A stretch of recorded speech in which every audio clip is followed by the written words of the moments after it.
Many viewed Centennial as the underdog coming into Saturday night's game against Narbonne, but when the final whistle was blown, it was Centennial and head coach Matt Logan's big game experience that came through. The Centennial offense would come out of the gates firing in the first half.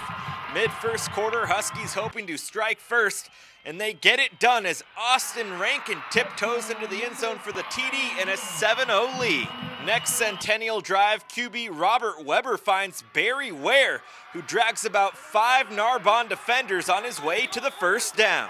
A few plays later, it's Centennial running back Trey Watson with a wide open gap in the line to make his way into the end zone for the 14-0 Husky lead. Centennial would keep the ball rolling. Next possession, the Huskies do it again as Weber finds an open Barry Ware for the 20-0 Husky lead early second quarter.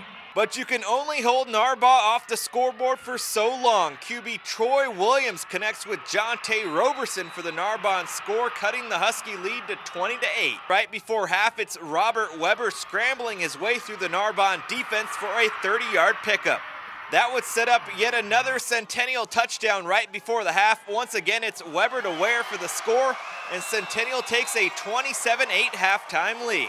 Start of the second half, this game appears to be headed for a blowout as Centennial's John Plattenberg gets the pick to set the Huskies back up for another touchdown opportunity. But on the 2-yard line, Centennial would fumble the ball, and you would see momentum begin to swing Narbonne's way for a bit. Narbonne knocking on the door, it's Troy Williams to A.J. Richardson, who powers his way into the end zone. The Husky lead now 27-15. Narbonne continuing to roll on their next drive. This time it's Williams keeping it himself as he rolls in for a 25-yard score, now a 27-22 ball game. Centennial running game would be hurting in the second half without their top lineman Cameron Hunt. He would leave the game with cramps. So the Huskies would go to the air. On 4th and 16, Centennial goes for it, and it's Robert Weber to Ryan Pascarella for the huge first down. And Centennial would make the most of it as Weber finds his man again.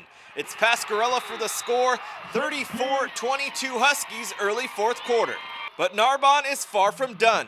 Under pressure, QB Troy Williams finds Jonte Roberson in the end zone once again, and the Gauchos continue to rally. Next Narbonne drive, just over a minute remaining. It's wide receiver A.J. Richardson breaking to the outside and fighting his way across the goal line. We're tied at 34 all. Narbonne decides to gamble and go for 2 instead of the extra point. They would be denied by the Centennial defense.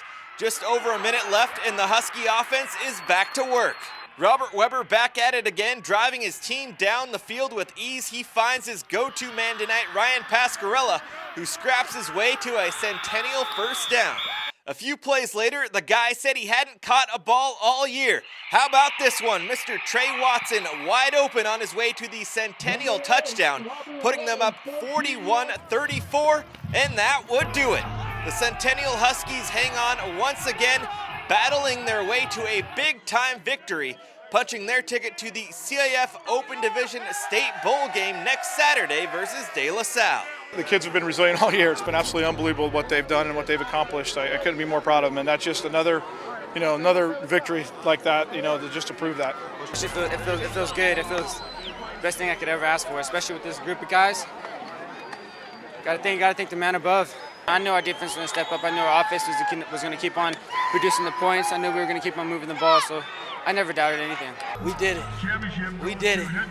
We won it. We're going to state. Now we got another week to execute and take this one.